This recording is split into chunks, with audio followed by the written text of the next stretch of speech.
check out my book, Autism Feels an Earthling's Guide, available in paperback and Kindle from Amazon worldwide. Welcome, my stars of Orion. Thank you so much for watching. I'm Orion Kelly, that autistic guy. I'm all about providing validation and support for autistic people and their loved ones. We have got another amazing guest on this video, a Kiwi autistic woman who has made the big move to a new life in Canada. You absolutely have to check out her YouTube channel, Elena Carroll. She's awesome, my friends, just across the ditch from Australia to New Zealand, and now she's not so across the ditch. She's gone to the big city of Toronto, Canada. This, my friends, is another fantastic story of a late diagnosed autistic woman navigating life in a neurotypical world. So let's get to it. Elena, welcome. Thank you so much for being here. Thank you so much for having me. Very excited. I want to ask the question, what the hell you're doing in Canada, but I guess I feel like I've got to backtrack. So for everyone watching, I found Elena on YouTube, and I also know that you are absolutely dominating on Instagram and the other platforms. And so I found you because someone in my community emailed me. I showed you this. They emailed me and said, like, this chick's really good, you should talk to her. So I checked out the channel, and at the time when I was checking out your channel, you were still in New Zealand.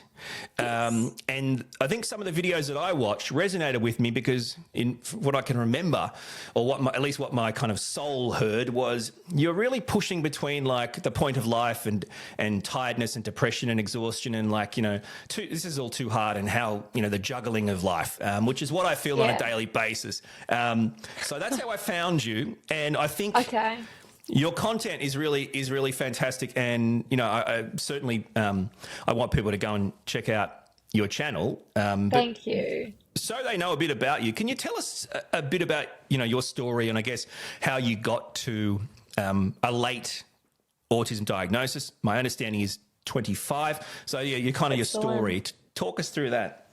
I've been basically making content online for 11 years now. I had a YouTube channel previously, and a lot of that was based around talking about my struggles with life pre-diagnosis.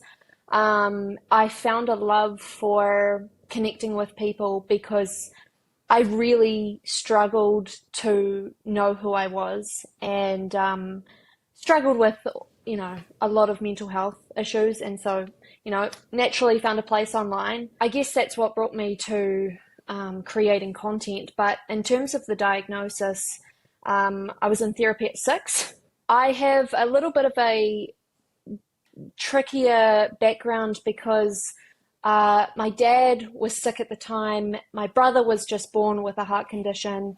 And so I'm growing up in hospitals basically. And so there wasn't a moment for me to be autistic, I guess, and for those signs to be noticed. My mum could definitely tell that there was something a little bit off. And at the time, back in 1998, she actually asked doctors who were coming into the home for my brother to actually, he's doing fine. He's had his surgeries. He's physically okay. It's this one, there's something going on. And she had thought, it was referred to as Asperger's at the time. It was the talk on the playground for the mums, and I wasn't diagnosed. It was seen at the time as jealousy because of my sibling being in hospital, and then obviously anxiety around everybody dying, and so that was kind of my life for forever.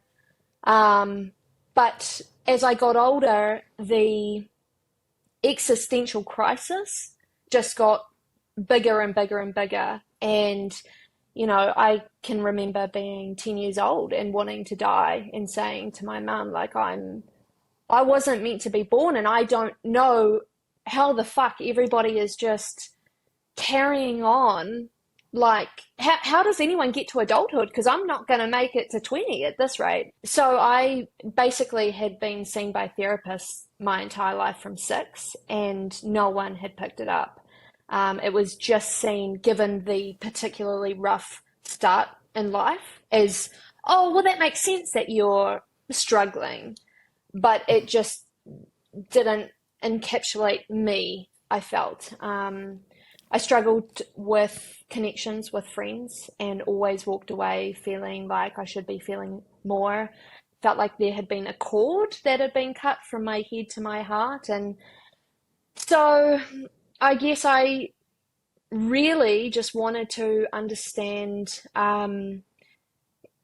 is there something seriously wrong with me, and am I going to find this out before I kill myself, basically, was the driving force. So I went and studied psychology at uni, and I learned about autism and still didn't think anything of it. And in actual reality, I thought narcissism. And then the short of that was I came home from uni burnt out in a really, really dark place, depression, suicidal, and saw a therapist.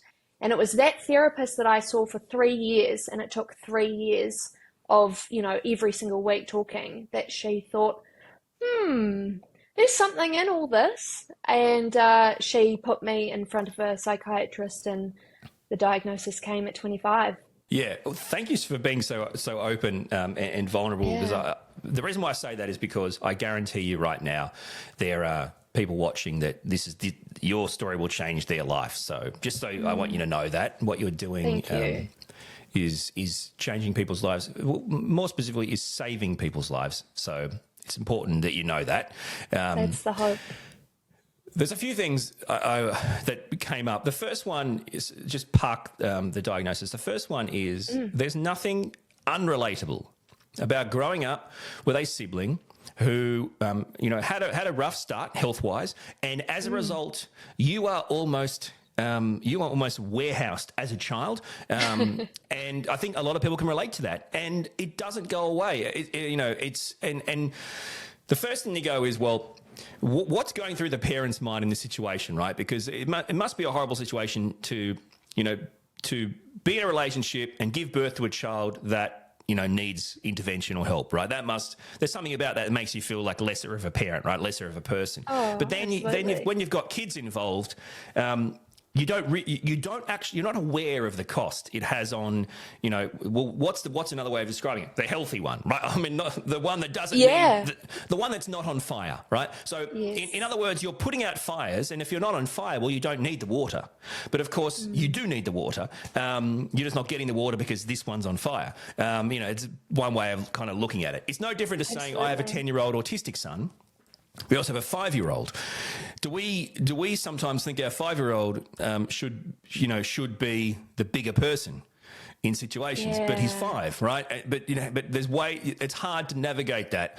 And I think as a autistic person who's become a parent, it makes it even harder for me. It's more conflicting because you know both sides. For example, we have a 10-year-old autistic son. He was diagnosed at 5, but even so, he's got the diagnosis. He's got supporting parents. But even to this day, I'd be lying if I said I haven't heard him say similar things you said at 10. Now, I don't want to go into too much detail because I don't want to ruin his privacy. But the fact of the matter is, he has the diagnosis and the supportive parents, and he still goes through this, you referred to as like an existential crisis. He still goes through this, what's the point, what for, why am I here, and that's the issue that I struggle with as someone like you who went through that. But it's not like my diagnosis has stopped me from thinking, why would I be born to suffer? Like, what's the point of this? This doesn't make any sense to me, and it's very tiring. And I guess from your point of view, you were late diagnosed like myself. My son was diagnosed relatively early. It's almost like we're still in the same space, right? We're all still in the same space trying to navigate through all these challenges we have. And from your point of view, looking back at your childhood and the struggles you talked about, do you often now join the dots and go, I just can't believe these connections weren't made? Like, is that something you kind of experience and almost resent?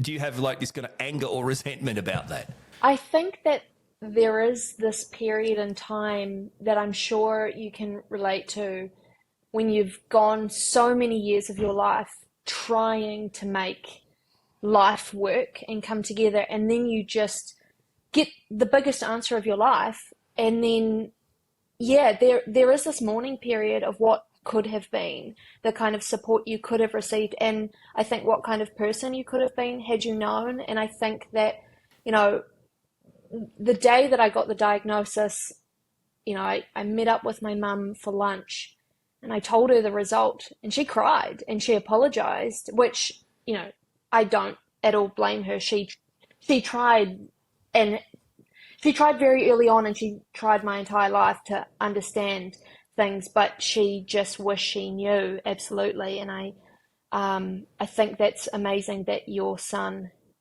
had the diagnosis, and I'm sure it's down to you and the life that you lived and the signs you recognized. So there definitely is that mourning period for sure. You're absolutely right with the mourning period, and it's like people think, oh, it's the best thing ever, and it is. But then it's like, okay, so who am I? Who was I? and what does this mean? How did you find, you know, once you received it? How did you find navigating life in those early days as like, well, what next? Oh my God. I think you go through your life with a fresh set of eyes, and there is an anger to it. So I'm 3 years on from that diagnosis, and I would say life is only now starting to become my own, because, you know, it was 25 years of living in the dark, trying to be neurotypical, trying to be normal. And then it was probably 2 years of almost regressing backwards. I probably, noticed that. And now it's something that I talk about. Now it's something that I talk about to everybody. Whereas I didn't know, you know, do I share this? Do I not?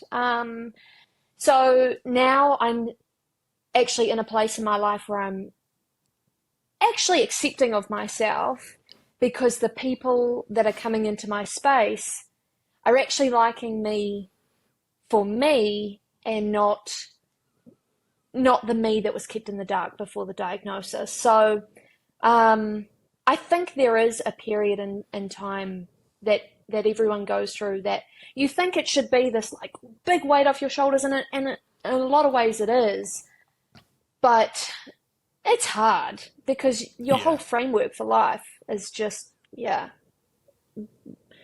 I don't know. It's taken some adjusting, but everyone does get there, I think. I think that does happen. Acceptance does start. That's right. It definitely does. I think the issue is, like for me, I'm still pissed off about all the wasted years, right? Yes. Will I ever get over that? Probably not. But I think that you're right. The thing about, and you talk about regression. So for me, that's almost a sign of, you know, of dysregulation or putting your needs last and pushing yourself towards burnout. If you start to have these little regression periods, that's a sign that you've stopped advocating for yourself and your needs, right? Because when your capacity goes all the way down, you regress. That's just the way it is.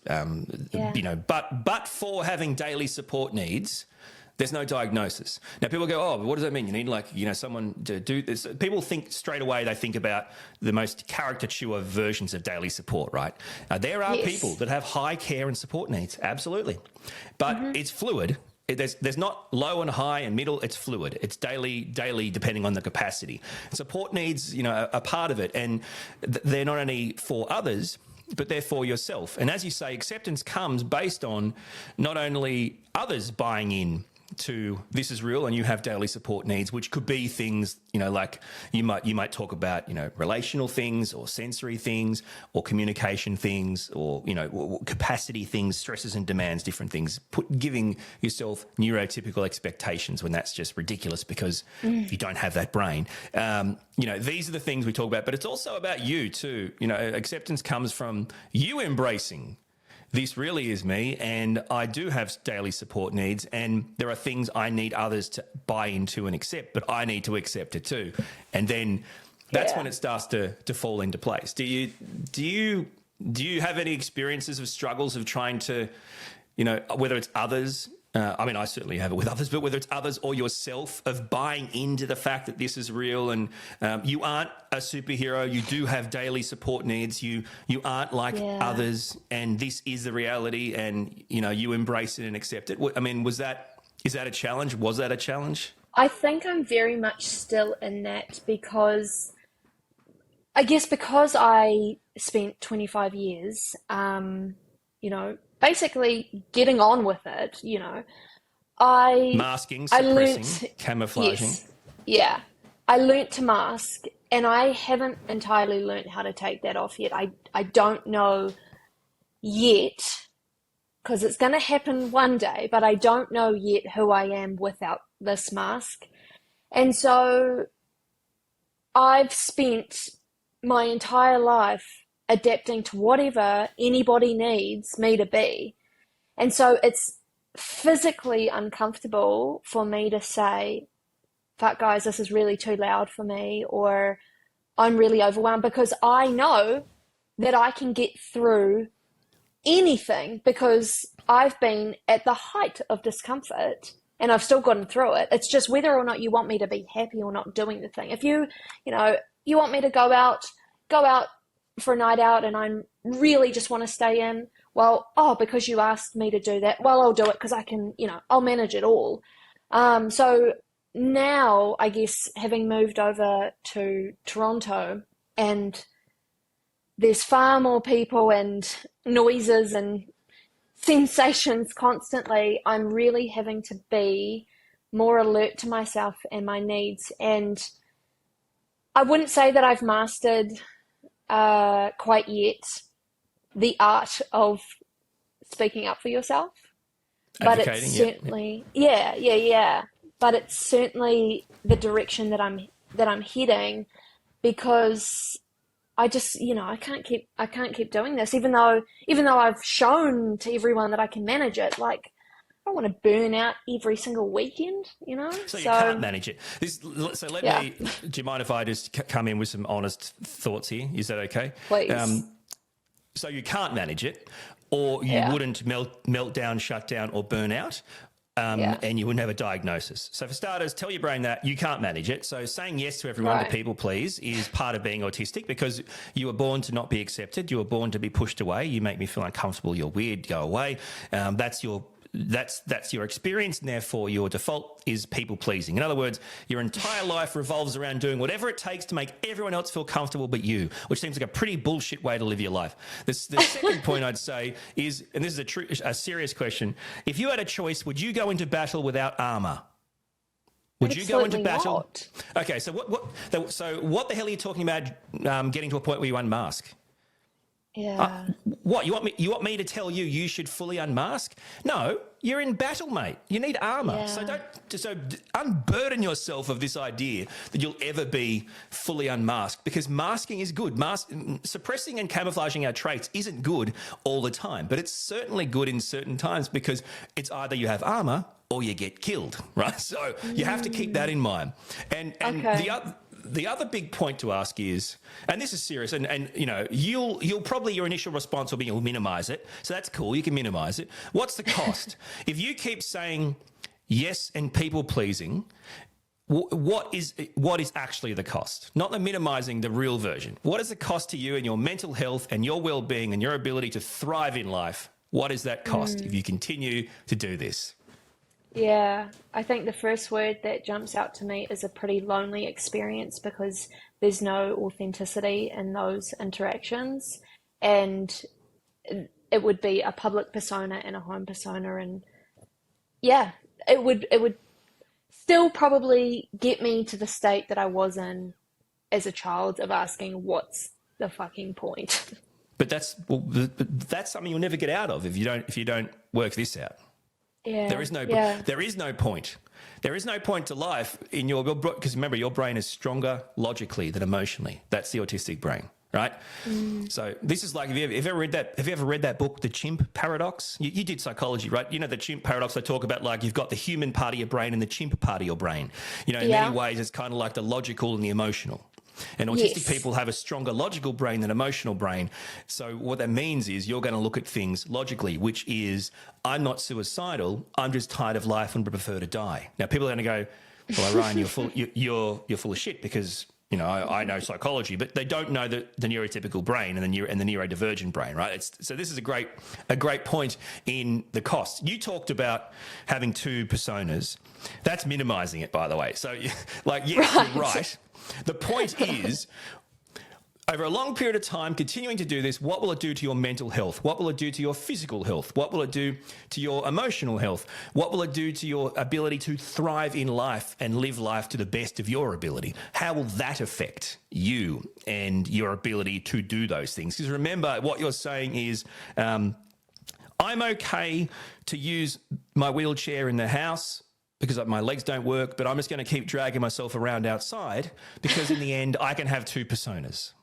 Like, at some point, your legs are going to wear down to just be bone, and you won't be able to drag yourself around anymore. So yeah, you can use your wheelchair at home and drag yourself around outside, and that's great. Good luck, Elena. Go for it. Yeah. Good luck. No, Good luck. that was perfectly put. Absolutely. I think you've really put things into perspective for me there, for sure. Thank you. I needed that. I needed that therapy session, actually. Well, that's $10,000, and I take it in American. But seriously, that's my pleasure, and I appreciate you allowing me to be, like, blunt, because I'm not trying to be blunt. I'm just trying to be honest. But I think this is a core issue, and I just hate the idea that because, you know, you are at a really great place in your life with regards to your opportunities and your age and your freedom and things, and I'd hate you to go through what I went through, which is that was all wasted. I just wasted it all. It was because there was no one there to help me, and it just became a blur. And I'd hate you to go through that as well. So that's why it's really important to hear that. But you know, we have this connection to Canada. I've got my family, obviously. Yes. And, you know, I love it over there. I've spent time in Vancouver. I've spent time in Toronto. Spent time in Montreal. Spent time in all the other places. One more person says, hey and bonjour when I walk in a shop in Montreal. I'm going to punch them in the face. It's like, pick a language, mate. Pick a language. So anyway, and if I have to get on an Air Canada flight and hear every message in two languages, I will die. No, I know. It's like being at the Olympics. You know, being at the Olympics. It's like they've got to do it in French and English. You know. Anyway, and it's not even real French. I learned real French, and it's not real French. Anyway, I'm done my rant. I've done my rant. It's so good to hear someone who understands. Yep. That's exactly what I'm facing. My favourite part, I say this to people just to think it'll blow their mind, and they couldn't give a shit, and I'm just astounded by it. I love it, is that in winter in Toronto, you could pretty much go to work and stay underground. You can pretty much go from building to building underground, right? I know. I just learned that. It's the best. Like, you get on a train, you go to stops, you know, you don't have to go into the outside world. You can literally either drive your car or take the train and go from, like, I used to go from, like, building and shops and restaurants and places, all, you know, from place to place all the time. It's like, how good is that?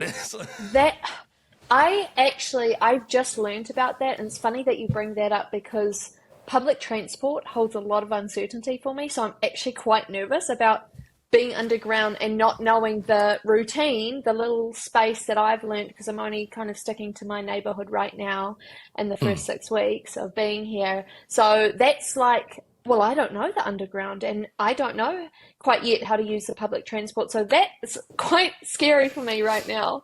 Yeah, funny you bring that up. Yeah, I get it. I definitely used, you know, a lot of trains from that kind of Hamilton down to Toronto area and stuff, and got used to it. And it was pretty cool. It wasn't a big issue. Very different to probably Australian-based and New Zealand-based transport, which seems a little bit more modern and not so like choo-choo. These big-ass double-decker things or whatever they are. But it's also good too, you know, if you're able to even just to walk or ride to one entry point, you know, you just explore and go back and pop up. But anyway, that's one of those random facts I love to tell people, and they don't care less. I understand it. Also, the idea that for some reason these people, love to spend money on a piss in a cup and they call it coffee. But anyway, this is my. What's it with filter coffee? It's not 1800s here. Filter coffee, you're killing me. Anyway, it's just a latte obsession I have. Let's talk about Canada. Can you please explain to me how, a autistic woman from New Zealand has found herself in Canada? I know, pretty wild. Well, I guess it sounds really brave, but I don't think it is as brave as it sounds. So I been minimising all your life, haven't you, mate? You've been Absolutely. minimising all your life. You've got to stop You're calling me out. It's brave as shit, man. It's brave. I don't care if you're there with a partner or a friend. I don't care. Stop minimising everything. Okay, start the story again. Let's go. Here we go. How did you get to Canada?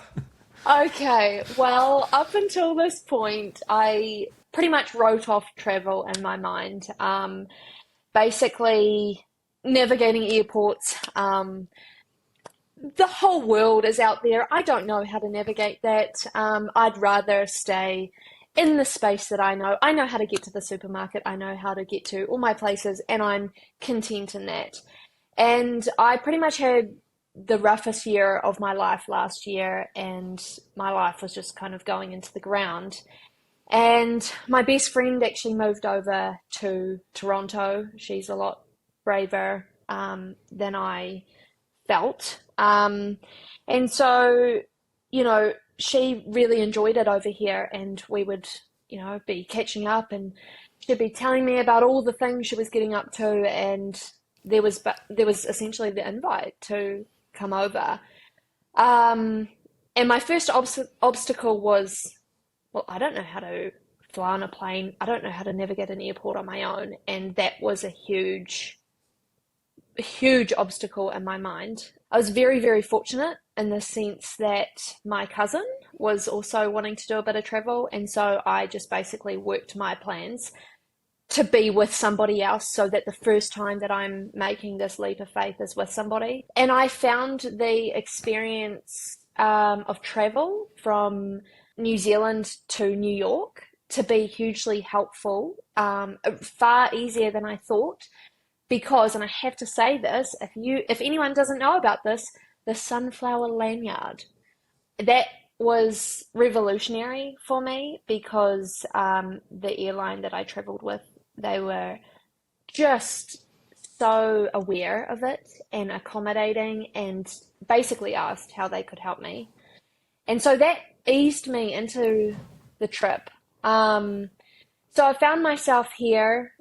I've been here for about 6 weeks now, and I started it off pretty confident, and I'm still, being very kind with myself because I know that every single day there are major challenges for somebody like me who needs routine, needs predictability, and I have none. I know nobody. I almost don't feel like I have my own autonomy at times. I'm job hunting. I'm trying to establish anything. And so, yeah, my place on the internet is where I find a bit of relaxation. So that's the story of how I ended up in Toronto. I've got a couple of quick follow-up questions here because there's a lot of things to talk about. The first thing I want to ask is the sunflower lanyard, because I know well and truly all about this kind of stuff, and I've definitely utilised it. I've got the wristbands, and I've got the things you put around your, the lanyard, obviously. There's wristbands? Yeah. There's like the green, yellow floral things you put on, like the one, like the Livestrong ones when that guy wasn't a cheat. But yeah, remember the Lance Armstrong, Livestrong? Everyone had one of those yellow cancer fighting. Yeah. Anyway, so yeah, there's those. I bought them for my boys. Yeah, no way. Oh, thank you very much. That's going to help me a lot. Yeah. So and they're also cool just to wear, just to show support. But I haven't had incredible experiences, and maybe because Australia is just a piece of crap compared to New Zealand, but that's probably the truth. But I haven't had incredibly great experiences, and so I hope you don't mind, but I really would love to hear your actual experiences. Yes. What are we talking? Are we talking Air New Zealand? Are we talking international? Okay, we're talking Air New Zealand. Okay, I'd love to hear about what. So when you say it was helpful, how did you find they they viewed it and then acted? Yeah. Well, it was pretty much like, I put it on suddenly, all the airport stuff. Oh, are you okay? Are you lost? If I'm just standing there, you know, they immediately go up to you. You take it off, they don't even notice you. So I immediately noticed that as soon as I walked in. This is the first time I've ever used it. I don't know if it's going to be helpful, but we'll see what happens. I had to kind of check in my suitcases, and I kind of fumble around with that stuff. I've never done anything like it, so don't know quite what the protocols are and all of that stuff. And so I just went up and asked for help, which is an uncomfortable experience for me to do. And they pretty much took everything off my hands and did it for me. And then security, they're nice, pleasant. That's not usually an experience people have. That was pleasant. And then hopping on the plane, they said welcome. They had a hand on my shoulder. Welcome. If you need anything, please let us know. And it was just like being babied the whole way through, which in that moment was exactly what I needed. I didn't find that it did anything from as soon as I touched down in New York. I didn't find that they knew what I wouldn't that have was. thought so. Yeah. But in New have thought so. Zealand, yes. Yeah, and this is the issue. Yeah, this is a worldwide thing, and that. So, for example, you would have had to have gone through customs in New York, presumably before you maybe, or you didn't because there was a direct connection to Toronto. I'm not sure, but No, I did. It is frustrating. That's what I find frustrating. Right, we have these fantastic initiatives, but where are they embraced? And that's the problem. Your trip isn't just on an Air New Zealand flight. Your trip is going through other airports in other countries, and that's the challenge with these types of initiatives. And it's fantastic that the staff that you dealt with at the airport and the airline was so helpful. I'm so happy to hear that. But it's frustrating Big ups for Air New Zealand. Yeah, 100%. I loved Air New Zealand. I loved my experience going to Chicago. It was the best. This is the problem. Your trip didn't end there, right? You had multiple and very stressful things to go through. And like I said, before I got married and had kids, I went over to Canada I spent about maybe over 6 months with my family and traveling around, and I just went everywhere I wanted to go. So, I went down to Florida, I went to Vegas, I went to New York, San Francisco, Vancouver, Montreal, all these places. I just decided I'm going to see the world that I think is the world, which is America, and still my favourite places. And, I found that, and by myself, and I found that it was just the best fun, like hotel rooms by myself. I just get up and go where I wanted to go each day, see the sights. Turns out when I got back that I shouldn't have been walking around New York at like 2 a.m. That was a mistake. I didn't have any issues. No one came near me. But yeah. Wow, so, that's remarkable. I just went. I just thought I'm here. I'm in Canada. I'm going to use this. I'm going to go to places, right? And and I'm going to see New York, and I'm going to see San Francisco and Florida and all these other places. And I just did, and I'm so glad I did it because it opened my eyes to travel and to the cool parts of it, but also it showed me what I need. So like traveling with my family is a nightmare because obviously it's a sensory, it's just a capacity nightmare. But going to Chicago by myself was fantastic. So it's really interesting. Although you'd say, geez, autistic people don't seem like kind of solo travelers. In fact, sometimes it actually works out better because everything can be what's right for you and not having to put your kind of needs last. And that ends up being really beneficial. I mean, the idea that you could pretty much either, from Toronto or Montreal, pay a couple of $100 and be in Paris in a few hours. Really? Absolutely. Oh, wow. Yeah. Well, that's actually a really interesting perspective. And there's Europe. But I can completely understand where you are right now, 6 weeks in, how daunting it must be. But what a great opportunity you have for yourself to really do the things, that you won't be able to do later in life probably, but it's something that is really a great opportunity for you and really, really inspirational too for other autistic people out there. But I understand, there is still, what would you say are still the kind of things that you battle with the most, being away from home and in a different country and even the idea of exploring further? What are the kind of things that you're struggling with the most? Is there homesickness? Is there routine? What? Oh, that's a really great question. I would say not hearing familiar voices. Like it's really nice right now to just hear a familiar accent. Like sometimes I just play New Zealand television just so I can hear and music as well. Just and not even that I liked that when I was living at home, but it's just feels a little bit nicer. I struggle to not know what's out there. I just know my neighborhood, and then beyond that, everything is new, and I don't know if people are going to understand me or like even just paying for things. Hopefully my card works, and Yeah. and then comes the whole job search and that's the biggest stress of my life right now. So there's just I know that I'll figure it out, and I know that these lessons are here to teach me probably the biggest things I've ever learned in my life, and I'm not ready to go home yet. I believe that would be cutting the growth short, and I'm trying to embrace the discomfort, but it is hard for anybody, and then when you've got a neurodivergent brain, it's just you've got to Yeah. be kind to yourself. Yeah. Here's a quick hack. I don't know if I can say Okay. this or not. Here's a quick hack. I decided Give the me best them. way to get to New York, the quickest way was to get to the falls, right? Take a taxi. So I just got to the falls with friends or whatever. Take a taxi Uh-huh. from Niagara Falls to Buffalo Airport, which means the taxi took me through customs, which means I took a domestic No. flight. Domestic flight. Buffalo is America. Buffalo is the other side of the falls. It's the falls. There's Canada Oh and my America. God, that's revolutionary. Writing You that one take down in my mind. you take a cab across the bridge. You go through customs. Oh, what are you doing here, sir? I'm traveling to New York. Okay, great. Here's your passport. Great. That customs done. See you later. You rock up. It's a domestic flight from Buffalo to New York. Less than an hour. Bang. You're in JFK. Genius. That's what I'm going to do. That's Exactly. absolutely it. Anyway, so there's all these little hacks and stuff. But putting all You, that aside. you need to start giving tips for autistic travel. This is very helpful for me. Well, this is the problem, right? This entire conversation could just get slanted into me talking about autistic travel. But honestly and truly, I can't tell you how cool it is. Maybe you couldn't care less, but how cool it is to No. walk around New York by yourself, man.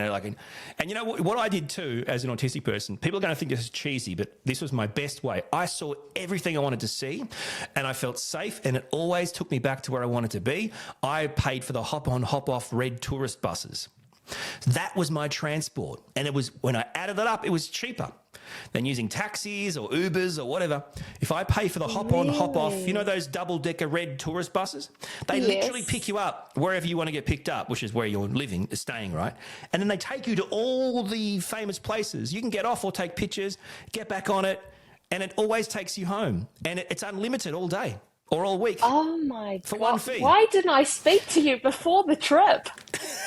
So for an autistic person, that's perfect. It takes me That's all the perfect. famous places without being dangerous or unsafe. I know exactly, I don't get lost. No one rips me off. I get on, I get off, I can ask them questions, and it's there. It's like, it's the best little hack I found. I did that in pretty much every city just to get the lay of the land. And the next day I'd go, right, I'm just going to walk around San Fran now. I'll walk down to the pier. I'll check out this bridge, that area. I'll go into Yeah. downtown, go over to Alcatraz, whatever, So The way that you've described that sounds manageable in my mind, and nothing about travel has sounded manageable. So you're onto something, another career maybe. Yeah, no, but it is manageable, trust me. And that's what I said, if you ever got to Vancouver, it's actually much quicker to go from Vancouver to Seattle and San Fran via Vancouver than from Toronto. It's all the way across the country, 6 hours. But from Vancouver, you can drive to Seattle. So anyway, It is what it Wow. is. Okay, so I want to move on from this because this is just becoming really ridiculous. So you're obviously in Canada and you're kind of still navigating how you're going to make this work. Yes. How have you found the experience with being an autistic woman from New Zealand in Canada and employment and even just navigating life? I mean, because you talked about listening to Kiwi stuff, which I can completely relate to. When I got on a Qantas plane, it was like, oh my God, I hear again. It's like, you know, when you hear the hosting, it's like, but you think, we sound like that. We sound like this. It's like the first thing I thought when I got on a Qantas plane was, oh shit. Is that how we sound? It's like, oh my God, I hate myself. You've been deaf. But that's the same, right? I mean, like, I guarantee you there's people watching this that did not know you were saying the number 6. I swear to God. I'm reminded about that here. Yeah. So, you know, how have your experience been so far navigating life, culture, employment and all that as, you know, a fish out of water? Well, all I can say is I have found Canadians to be extremely warm and welcoming people. So that's made the transition very, very nice. I was worried about that because I found New York to be a little cold and overwhelming. Quite a lot. I don't want to offend any people who are from New York, but a small town Kiwi girl going to New York, I had a meltdown by day 5, and I was worried that I had made the worst decision of my life. Luckily, as soon as I touched down in Toronto, the people have been lovely. So that's made things a lot easier to bridge together, you know. I have found employment to be, that's something I document on my YouTube channel because I know that, you know, so many of us are completely capable individuals, and it's the whole interview process, it's the reading the job description, all that, and that's what I'm finding is quite hard. Everybody tells me it's really hard to get a job here at the moment, which is just not what I need. I'm worried about it. I have decided that I will be disclosing that I'm autistic, because what I found in the past with past employers, when I haven't said anything, I just run myself into the ground, and within 6 months I'm burnt out and, you know, unemployed. So it is an active choice I'm now deciding to share, and hoping that Canada is a place that is, you know, welcoming to disabilities. And I found that actually on the job websites, they include, you know, we don't discriminate, and they've got this little section which is very different from New Zealand. New Zealand doesn't have that. So I'm hopeful that it won't be a problem, but it makes the interview process, like, I dread it. It takes so much mental preparation, scripting, and that's currently the place that I'm in right now. All in all, it's wonderful and it's exciting and it's so great to be meeting so many different people, and I'm learning so much about myself. And I also am stressed. I'm not going to say, but I'm stressed, and I'm also stressed. There's this duality to my experience for sure, and I'm trying to include that in the content I'm sharing. Like, it's not all, you know, rainbows and sunshine and, you know, look at me, I'm out thriving. And in some ways I am, but, you know, it's obviously difficult. I wish I could see more videos of you in Toronto, and like play. That'd be so cool. I don't know, I haven't seen it in so long. But yeah, okay. I think everything you say is absolutely relatable. And, you know, I always find it's frustrating. Like, you might easily do okay in the first interview and get a second interview, but it seems like it never gets past the second interview for me in a lot of jobs I've gone for. There's something, obviously, you know, as you say, there's always some sort of breakdown when it comes more personal or one-on-one, and it's really tricky. And finding work as an alien, as in you are not from Canada, you know, being a Kiwi, I can't even imagine how hard that must be to navigate. I mean, people sometimes looked at me like I was speaking a different language. And do you think it's something that is helping you learn, you know, that can help others how to better navigate these types of situations? Because really, you're not doing it in your own home country. You're actually making it even harder on yourself. I mean, do you think you're learning lessons here about how to navigate these types of situations, whether it's just people not especially connecting with you because of where you're from, or employers trying to go through some of these barriers? I think that pretty much sums up my mindset. My ultimate goal for myself is to be very much involved in the autism world and actively, actively talking to people, actively making content, and that being my way of making money. That's truly what I believe is my role in life, but I'm not at that point yet. So I'm taking it right now as my challenge to actually go out there and try and get employment, and whatever happens, good or bad, document it, because it would be way worse if I just, fell into success in the autism world and had no experience, and here I am saying to everybody, you just got to keep trying, and it's like, well, fuck, it's not that easy, and I've got to live it to be able to talk about it, and that's my test right now. I've just got to make it hard for myself to learn. But it's not even making it hard for yourself. You just got to put yourself in situations where, where you actually are, this is the thing, right? You got to put yourself in situations where you could fail. And in failing, you're teaching people the best things. So I love failing. I'd rather fail than win, to be honest with you. And that sounds ridiculous, but I've never learned anything good about winning, I've never learned any good lessons I can help my kids with or other people with by just being good at stuff. Failing is way better, in my opinion. In fact, if there wasn't failure, there would be no cars, no lights, no inventions. So what you're doing makes total sense. Creating content around your experiences is way more valuable than creating content around you got a job, frankly. So yes. Yeah. Thank you actually for saying that, because I struggle with rejection sensitive dysphoria, as a lot of us do. And I take it personally. And if I just misinterpret the person who's interviewing me, that sends me to bed for the rest of the day. The next day I'm taken out. It's a whole thing. So that's a really great perspective for sure. Thank you for sharing that. Yeah, okay. I'm going to wind this up because I'm scared there's a ghost behind your curtain. But it's okay to joke. Mate. I know, I get it.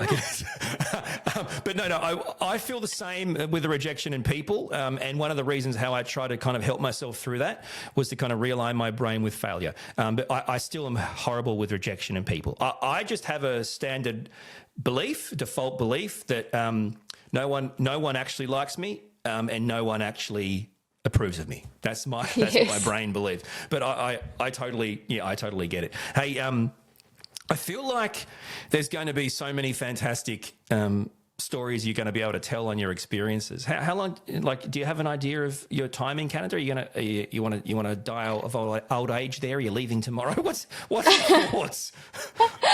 Well, I honestly am just taking it a day at a time. I've got a 2-year visa, so we've got up until then. Awesome. I might not get a job and then have to go back home, or I might be flourishing within the autism world over here, or I might want to see another place of the world. I'm really just trying to get comfortable in the grey, not be so black and white. Yeah. No, 100%. I really hope that it continues to grow for you, and I certainly hope people go and check out your channel and show you lots of support. And it's, I've really enjoyed meeting you and connecting with you and chatting with you. And I mean, I've learned so much. I've learned so much from your experiences, just talking about it. I love You're right. I do love talking about travel because it's probably one of my favorite things, but I hate doing it with anyone else. Isn't it funny? I have a wife you should and make kids. content about it. Yeah. You should definitely talk about it. I think there's a market for it for sure. Yeah, me going on holidays by myself without my wife and kids and making money off it. Tell me more of this weird fantasy you speak of. No, but seriously, I just want to let you know that you're far more valuable to the community than me. You're a young autistic woman, and that's extremely hard for girls and women in growing up to find someone that they can relate to. So please, regardless, don't stop because it's super important, and that is your purpose in life. That is, you're wondering what am I here for? That's why you're here for. You've been given things that other people haven't got, that makes people listen to you, watch you, and relate to you. That's your gift. That's your purpose. That's why you're here. And now, as Picasso said, the key to life is you find your gift and you give it away. Now, when giving away a gift, things come back to you. So you found your gift. Now give it away. Let the world have it, and then they'll give it back to you. So I hope you do, my friend. That was beautiful. Thank you. Thank you so much. That was amazing. Truly, that means so much to me. Truly. All right, get rid of that ghost behind the curtain. It's freaking me out. But thank you so much. Thank you so much for talking to me from Canada, hey? And hopefully we can catch up again soon. Absolutely, I would love that. Thank you so much for having me. Please go and check out Elena Carroll's YouTube channel. Just another incredible autistic woman sharing her stories navigating life. If you want more collaboration videos, I've got some goodies, my friend. I've become the chat show host of the autistic world, apparently. Just click on my collaborations playlist.